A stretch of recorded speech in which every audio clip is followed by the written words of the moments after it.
She once sat across from Bill Gates, in a job interview, and ended up building one of the most powerful partnerships in modern history.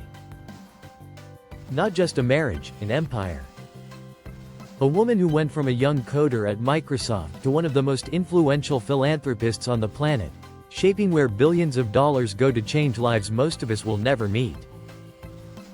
But here's what nobody tells you. Her real story isn't about the money. It's about what she did after everyone expected her to quietly step back. Stick around, because Melinda French Gates' journey is a masterclass in reinvention, and by the end of this video, you'll see exactly why. Welcome back to the channel where we break down the empires of the world's most fascinating minds.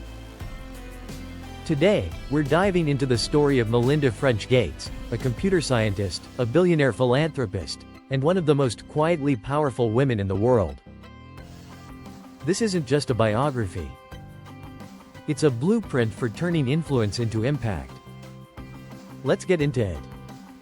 The foundation years. Turning money into a mission. Melinda didn't start out as Bill Gates' wife. She was a sharp computer science and economics graduate from Duke University who joined Microsoft in 1987, going on to manage teams behind products like Expedia and Encarta.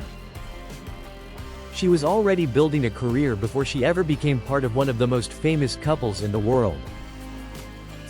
The real turning point came in 2000, when she and Bill co-founded the Bill and Melinda Gates Foundation. And here's the real-world example that shows her fingerprints all over it. As co-chair, Melinda personally set direction and priorities around family planning, maternal and child health, and applying user-centered design to global health work. Under that foundation, billions poured into vaccine access programs worldwide, through partners like Gavi, the Vaccine Alliance, helping drive down child mortality rates in developing countries. The lesson here? Real empires aren't built by simply having resources. They're built by having a clear mission for those resources. Melinda didn't just write checks. She helped set the direction. Independence. Building pivotal from scratch. Here's the part most people don't know. Back in 2015, 6 years before her divorce became public, Melinda quietly launched Pivotal Ventures, her own independent venture outside the foundation. Why does this matter? Because it proved she wasn't just half of a shared empire. She was already building something that was entirely hers. Pivotal focused on accelerating social progress for women and families in the US, funding work on paid family leave, women in venture capital, and closing the gap for female founders, who historically receive a tiny fraction of all VC funding in America. When Melinda and Bill finalized their divorce in 2021, many assumed her influence in philanthropy would shrink. Instead, she expanded. In May 2024, she announced she was stepping down as co-chair of the foundation entirely, and walking away with $12.5 billion of her own money, as part of their original divorce agreement, to run her own philanthropic path through Pivotal. That's the second lesson. Real independence isn't declared in a single dramatic moment. It's built quietly, years before anyone expects you'll need it. Reinvention, and the pushback that came with it. This is maybe the most powerful, and most debated, part of her story. After leaving the foundation, Melinda didn't fade into the background. She leaned all the way into her own identity, going publicly by Melinda French Gates, publishing The Moment of Lift and later the next day, and pouring her new resources into women's health, reproductive rights, and closing the gender pay gap. But here's the honest, real-world nuance most empire stories skip. Not everyone has cheered this shift. Some philanthropy watchdogs have pointed out that her giving has become noticeably more politically engaged, funding advocacy groups tied to one side of America's culture war debates, which critics argue blurs the line between charity and political activism.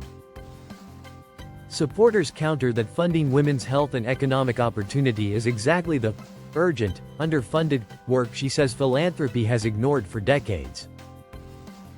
That tension is part of the story, not separate from it. The real-world takeaway here: after one of the most public divorces in modern history, Melinda didn't just preserve her platform, she used it to take a stand, knowing it would invite both praise and criticism. That's the third lesson, and maybe the biggest one. Your empire doesn't end when a chapter closes, and real influence often means accepting that not everyone will applaud what you build next. So what can we actually take from Melinda French Gates' story? It's not, marry well, or, inherit wealth. It's this: build real expertise early. Create independence quietly, long before life forces your hand. And when a chapter ends, don't shrink. Decide, clearly, what you stand for, even knowing it won't please everyone. Melinda didn't just survive one of the most public transitions imaginable. She used it to build a sharper, more personal legacy, one she's willing to defend in public, criticism and all. If this story taught you something, hit subscribe, because next week, we're breaking down another empire built from nothing but vision and grit. And here's a question for you. If you had the resources to take a stand on just one issue, even knowing it would divide opinion, what would it be? Drop it in the comments. I read every single one. Like this video if you learned something new, share it with someone who needs a little motivation today, and I'll see you in the next one.